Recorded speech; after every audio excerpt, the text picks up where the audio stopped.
Hello students, welcome to all of you. आप सभी को पता है कि हमारा जो बेसिक कोर्स था फिजिक्स को समझने के लिए मैथमेटिक्स का, वो कंप्लीट हो चुका है। आज हम लोग क्या करेंगे, हमारी बुक के अकॉर्डिंग, NCERT बुक के अकॉर्डिंग जो आपका फर्स्ट चैप्टर है भौतिक जगत, उसको स्टार्ट करेंगे।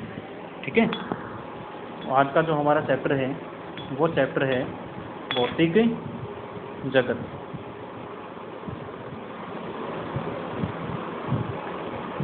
भौतिक जगत, देखो भौतिक जगत चैप्टर में बुक के अकॉर्डिंग आपके क्या बताया हुआ है कि फिजिक्स क्या है।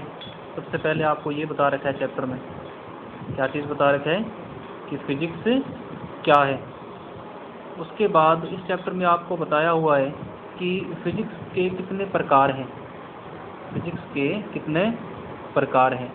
और उसके बाद आपको बताया हुआ है कि हमारी प्रकृति के अंदर मूल बल कौन कौन से हैं, प्रकृति के अंदर मूल बल कौन कौन से हैं। और लास्ट में हमें बताया हुआ है कि फिजिक्स के स्कोप यानी कि कार्य क्षेत्र कौन कौन से हैं।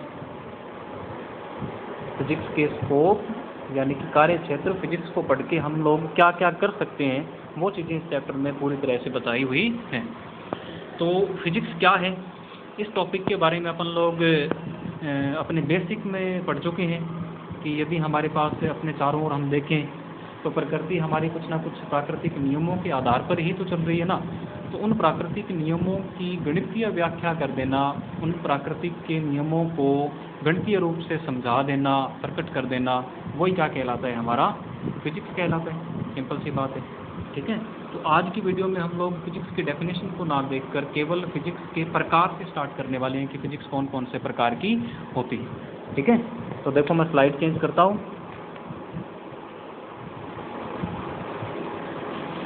तो सबसे पहले आज हमारा जो टॉपिक है वो लेते हैं भौतिक विज्ञान के प्रकार। भौतिक विज्ञान के प्रकार। तो आप लोग ये समझें कि मुख्य रूप से भौतिक विज्ञान दो प्रकार की होती है। मुख्य रूप से भौतिक विज्ञान कितने प्रकार की होती है, दो प्रकार की। दो प्रकार में इसको बांटा गया है। सबसे पहला जो इसका प्रकार है वो है चिरसम्मत भौतिकी। सबसे पहला जो प्रकार है वो हमारे पास कौन सा है, चिरसम्मत भौतिकी। और जो दूसरा इसका भाग है या जो दूसरा प्रकार है वो हमारे पास है आधुनिक भौतिकी। ठीक है। तो फिजिक्स को हम लोग कितने भागों में बांट सकते हैं, कितने प्रकार की होती हैं, दो प्रकार की, चिरसम्मत भौतिकी और आधुनिक भौतिकी। आगे फिर जाकर के इन दोनों के भी प्रकार बनते हैं। जैसे आपको बताएं कि चिरसम्मत भौतिकी के अंतर्गत सबसे पहले हम लोग यांत्रिकी के बारे में पढ़ते हैं, यांत्रिकी। फिर हम लोग इसमें देखते हैं गुरुत्वाकर्षण। गुरुत्वाकर्षण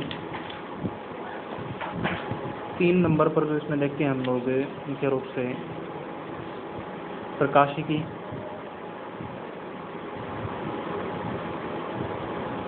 उसके बाद 4 नंबर पे जो इसमें है वो आप समझ सकते हो अपना ऊष्मागतिकी। ठीक है, ऊष्मागतिकी। ये जो हमारे टॉपिक हैं या जो ये जो ब्रांचेज हैं, ये सारी की सारी कौन सी भौतिकी के अंतर्गत आती हैं, चिरसम्मत भौतिकी के अंतर्गत।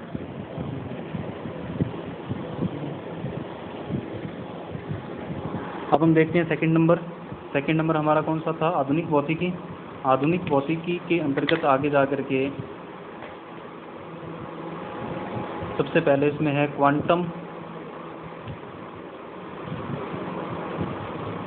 फिजिक्स। 2 नंबर पे जैसे आप इसमें पढ़ सकते हो परमाणविक व नाभिकीय भौतिकी। परमाणविक व नाभिकीय भौतिकी।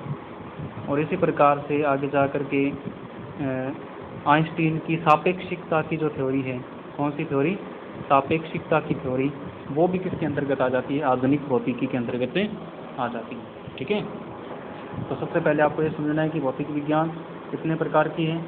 तो भौतिक विज्ञान मुख्य रूप से 2 प्रकार की है। सबसे फर्स्ट इसका कौन सा टाइप है, चिरसम्मत भौतिकी। सेकंड नंबर कौन सा, आधुनिक भौतिकी। चिरसम्मत भौतिकी के अंतर्गत सबसे पहले हमारा जो टॉपिक रहता है वो कौन सा होता है, यांत्रिकी। 2 नंबर पे जो रहता है वो कौन सा होता है, गुरुत्वाकर्षण। 3 नंबर पे प्रकाशिकी, और उसी प्रकार से 4 नंबर देखते हैं इसमें ऊष्मागतिकी। लेकिन आधुनिक भौतिकी में सबसे पहले आती है क्वांटम फिजिक्स, दूसरे नंबर पे मुख्य रूप से परमाणविक और नाभिकीय भौतिकी, और 3 नंबर में आइंस्टीन की सापेक्षिकता की थ्योरी, आइंस्टीन की सापेक्षिकता की थ्योरी। ठीक है,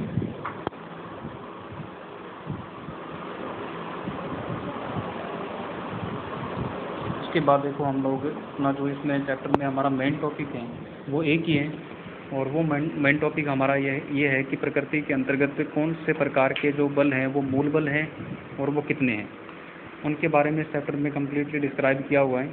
तो आप ये जानें कि प्रकृति के अंदर 4 प्रकार के मूल बल पाए जाते हैं। कितने प्रकार के पाए जाते हैं, 4 प्रकार के मूल बल पाए जाते हैं, और उन मूल बलों को हम लोग एक एक करके अंडरस्टैंड करने की ट्राई करते हैं। सबसे पहले जो मूल बल आता है वो है हमारा, सबसे पहला जो मूल बल है वो हमारा है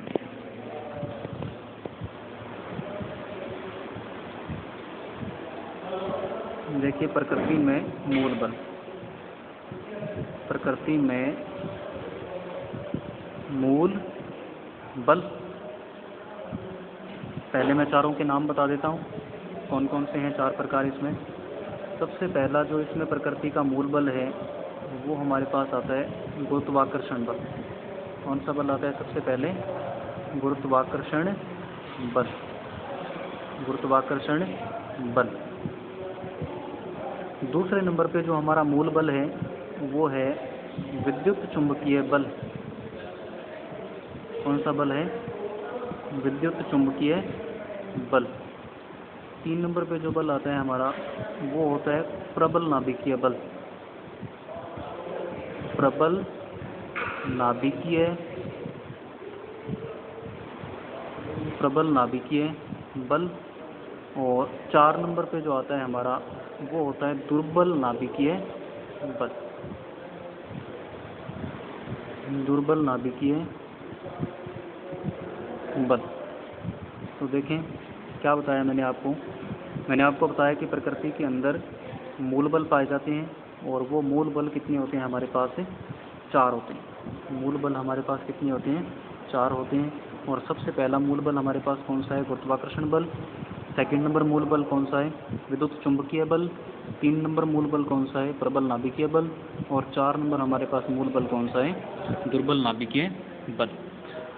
आज हम लोग केवल गुरुत्वाकर्षण बल के बारे में विचार करेंगे, बाकी हम नेक्स्ट लेक्चर में देखेंगे। तो सबसे पहला मूल बल स्टार्ट करते हैं अपने, सबसे पहला मूल बल स्टार्ट करते हैं गुरुत्वाकर्षण बल। कौन सा बल, गुरुत्वाकर्षण, गुरुत्वाकर्षण बल। ठीक है, इसको Fg के साथ डिनोट करते हैं, F और F के पैरों में छोटा सा क्या लगा देते हैं यहाँ पर, G। Fg के साथ इसको क्या करते हैं, डिनोट करते हैं। तो सबसे पहले देखो कि गुरुत्वाकर्षण बल होता क्या है। तो 2 द्रव्यमानों के बीच में जो बल लगता है वो हमेशा कौन सा कहलाएगा, गुरुत्वाकर्षण। नाम से पता लग रहा है गुरुत्वाकर्षण, ये बल हमेशा कौन सी प्रकृति का होगा, आकर्षण की प्रकृति का होगा। ये बल हमेशा कौन सी प्रकृति का होगा, आकर्षण प्रकृति का होगा। और क्या परिभाषा है इस बल की, परिभाषा मैं यहाँ पर नोट कर देता हूँ। 2 द्रव्यमानों के बीच में, किसके बीच में, 2 द्रव्यमानों के बीच में, 2 द्रव्यमानों के बीच में लगने वाला बल, और लगने वाला कौन सा बल, आकर्षण का, लगने वाला आकर्षण बल, आकर्षण बल क्या कहलाता है, गुरुत्वाकर्षण बल कहलाता है, गुरुत्वाकर्षण बल कहलाता है। ठीक है, तो क्या परिभाषा है गुरुत्वाकर्षण बल की? दो द्रव्यमानों के बीच में जो बल लगता है वो क्या कहलाता है? अपना गुरुत्वाकर्षण बल कहलाता है। गुरुत्वाकर्षण बल की प्रकृति हमेशा कैसी होती है? आकर्षण की प्रकृति होती है। ठीक है, अब हम देखते हैं कि गुरुत्वाकर्षण बल का सूत्र क्या होता है। तो उस सूत्र को बनाने के लिए आप मान लें कि हमारे पास दो द्रव्यमान है इस प्रकार से। एक द्रव्यमान हमारे पास है m1, दूसरा हमारे पास द्रव्यमान है m2, और इन दोनों द्रव्यमानों के बीच की जो दूरी है वो दूरी हमारे पास कितनी है? r है। तो अब आप क्या करें, न्यूटन ने इसको खोजा था। न्यूटन ने क्या बताया कि जो इन दोनों द्रव्यमानों के बीच में बल लगेगा, यानी कि गुरुत्वाकर्षण का बल लगेगा, वो बल समानुपाती होगा किसके? दोनों द्रव्यमानों के गुणनफल के। दोनों द्रव्यमानों के गुणनफल की क्या होगा? समानुपाती। समानुपाती का मतलब होता है कि जैसे जैसे द्रव्यमान बढ़ेंगे वैसे वैसे इनके बीच लगने वाला बल का मान भी क्या होगा? बढ़ेगा। और जैसे जैसे बल मतलब द्रव्यमान घटेंगे वैसे वैसे बल का मान भी क्या होगा? घटेगा। इसको बोलते हैं समानुपातिकता का संबंध। इसको दे दिया हमने समीकरण नंबर 1। क्या स्टेटमेंट है? दो द्रव्यमान होने चाहिए हमारे पास m1 m2 के, उनके बीच की दूरी r होनी चाहिए। तो उनके बीच में जो बल लगेगा गुरुत्वाकर्षण का वो दोनों द्रव्यमानों के गुणनफल की क्या होगा? समानुपाती। और उसी प्रकार से गुरुत्वाकर्षण बल व्युत्क्रमानुपाती होता है उनके मध्य दूरी के वर्ग के। दूरी r थी, इसका वर्ग कर दिया और ये दोनों कैसे हो गए आपस में? व्युत्क्रमानुपाती में। जैसे r² है वो हर में पड़ा है और इधर साइड जो f है वो अंश में पड़ा है, तो इसका मतलब इन दोनों में कैसा संबंध है? व्युत्क्रमानुपातिकता का संबंध है।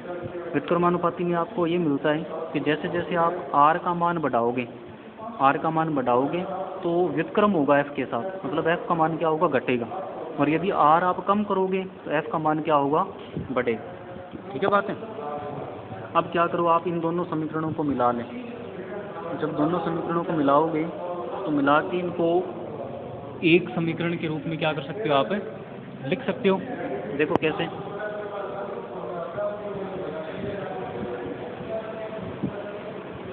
Fg समानुपाती अंश में आ जाएगा m1 m2 और बटा में आ जाएगा इसके कितना?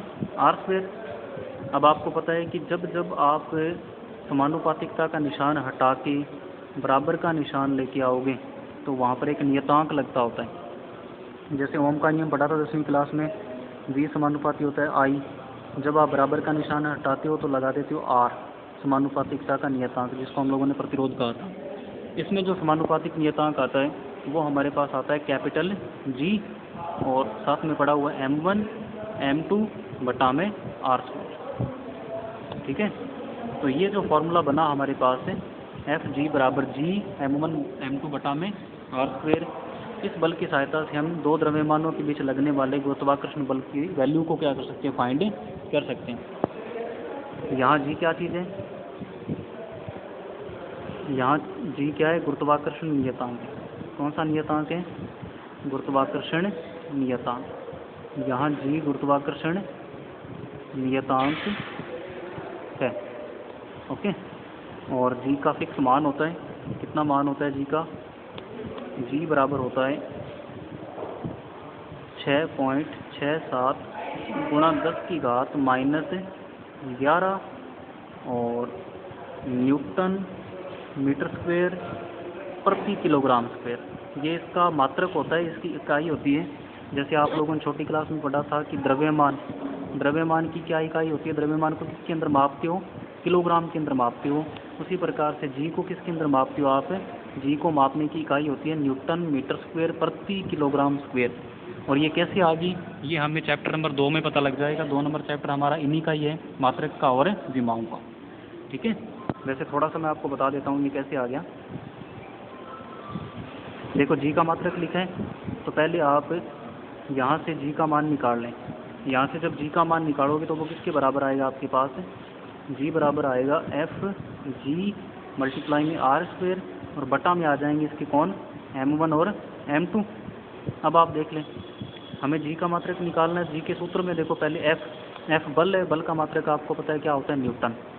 r दूरी है, दूरी का मात्रक होता है मीटर, और दूरी के ऊपर स्क्वायर पड़ा है तो मीटर के ऊपर भी क्या लग गया? स्क्वायर।